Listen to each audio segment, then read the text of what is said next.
Assalamualaikum warahmatullahi wabarakatuh. Perkenalkan, nama saya Gitsa Zahira Sofa. Saya dari semester 4 kelas B Stisnu Cianjur.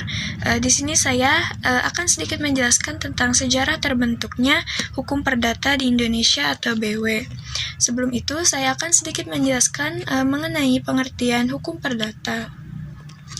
Hukum perdata adalah aturan-aturan hukum yang mengatur tingkah laku setiap orang terhadap orang lain yang berkaitan dengan hak dan kewajiban yang timbul dalam pergaulan masyarakat maupun pergaulan keluarga.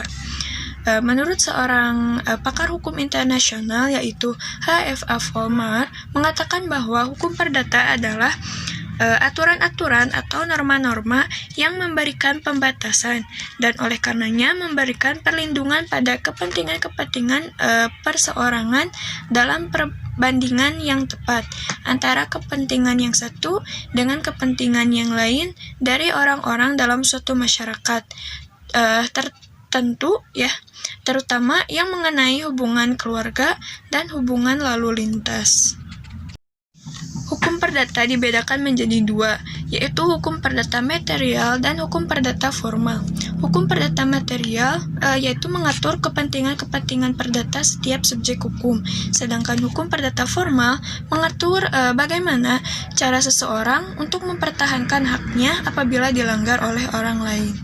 Secara umum, kitab undang-undang hukum perdata atau KUH perdata yang dikenal dengan istilah Burgerlijk Wetboek atau BW adalah kodifikasi hukum perdata yang disusun di negeri Belanda.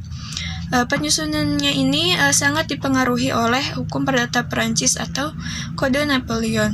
Kode Napoleon sendiri ini disusun berdasarkan hukum Romawi atau Corpus Juris Civilis yang pada waktu itu dianggap sebagai hukum yang paling sempurna.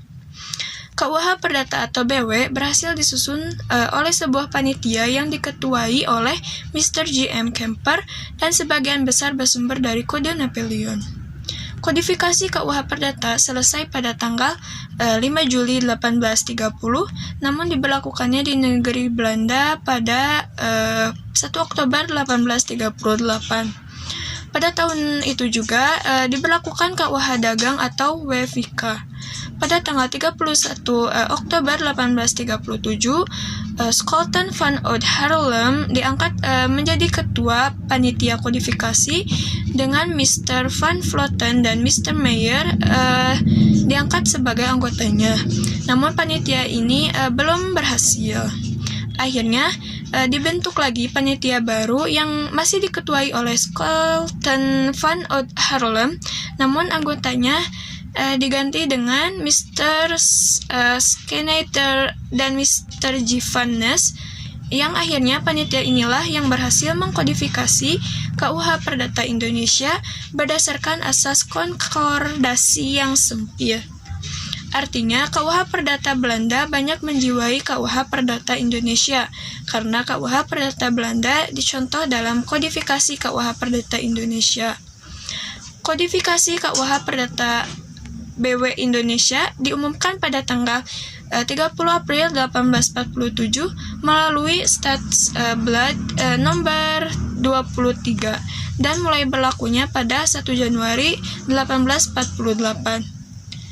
Kiranya perlu dicatat bahwa dalam menghasilkan kodifikasi KUH Perdata atau BW Indonesia ini, Scholten dan kawan-kawannya berkonsultasi dengan G. van de Veen, Direktur Lensmiddelen en Nomein. Oleh karenanya, ia juga turut berjasa dalam kodifikasi tersebut. Di samping itu, sejarah mengenai perkembangan hukum perdata yang berkembang di Indonesia, bahwa hukum perdata tertulis yang berlaku di Indonesia merupakan produk hukum perdata Belanda yang diberlakukan asas konkordasi, yaitu hukum yang berlaku di negeri jajahan atau Belanda yang sama dengan ketentuan yang berlaku di negeri penjajah. Dalam perspektif sejarah, hukum perdata yang berlaku di Indonesia terbagi dalam dua periode, yaitu periode sebelum Indonesia merdeka dan periode setelah Indonesia merdeka. Pertama, sebelum Indonesia merdeka.